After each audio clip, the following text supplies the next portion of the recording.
Next, so I want to bring in Tal Schneider, a political and diplomatic correspondent at the Times of Israel. He was asked some pretty obvious but also tough questions, I would say, about will Palestinians be able to stay, about security guarantees, about a two-state solution, none of which he answered in any specificity or detail.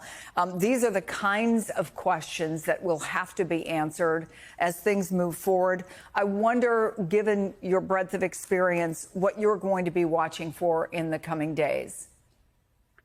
So, hi, thank you, Chris, for having me. I think for the initial step is the release of the Israeli hostages, the ceasefire. I mean, the stop of the military activities, withdrawal of the troops, making sure that the troops are safe wherever they go because they're staying in Gaza halfway.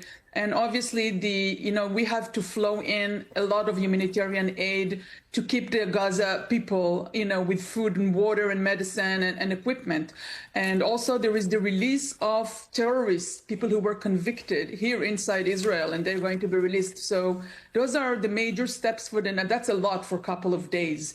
Going further into whatever he was asked about, the Palestinian state or the disarmament of Hamas, this is big questions. I think the Hamas will not be able to, as long as there isn't any other force or civil administration to Gaza, you won't be able to continue with the disarmament. So it's compromised of, having countries that are willing to come in and bring some materials and people to control the area, and yet at the same time making sure that the Hamas is disarmed. Now, to my understanding, this type of process, it's not even weeks, it's not even months, it's going to take time. And we need a lot of patience with that.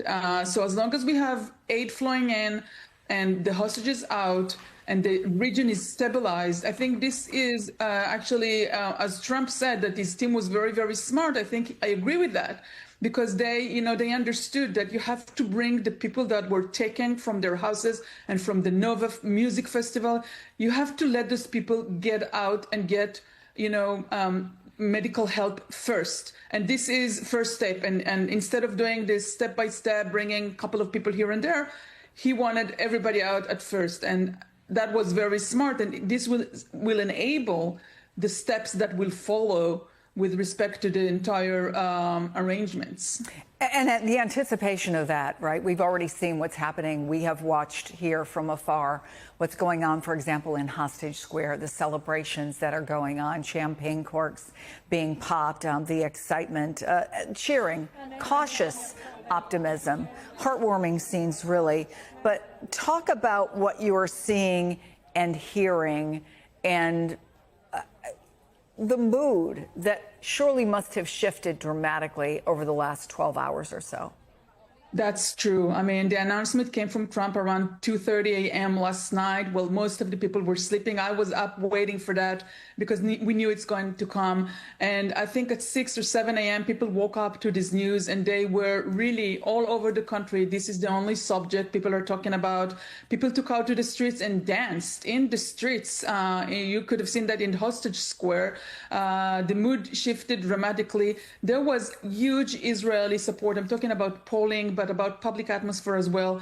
Huge support for the end of the war. People did not want to see the incursion into Gaza, the latest incursion that the military took. There was opposition to that even from the military. The chief IDF was not willing. He was warning against it. So people were really much against this part of the war. They said, continuing, once and again, they said, stop the war, bring the hostages out, send aid, humanitarian aid inside Gaza. They didn't want to see any more soldiers inside. This war of 2 years is taking a heavy toll on the public in Israel. I have to remind you that we were bombarded from Iran and Lebanon and Iraq and Syria. So, people are exhausted, reservists exhausted, and there is a huge sense of relief in this country. Plus, I didn't even start to mention the international isolation of this country. The diplomatic fallout of this government was unbelievable. So maybe now things might start to shift a bit to a better situation here. Tal Schneider, it's always good to see you, and thank you so much for coming on the show. Much appreciated.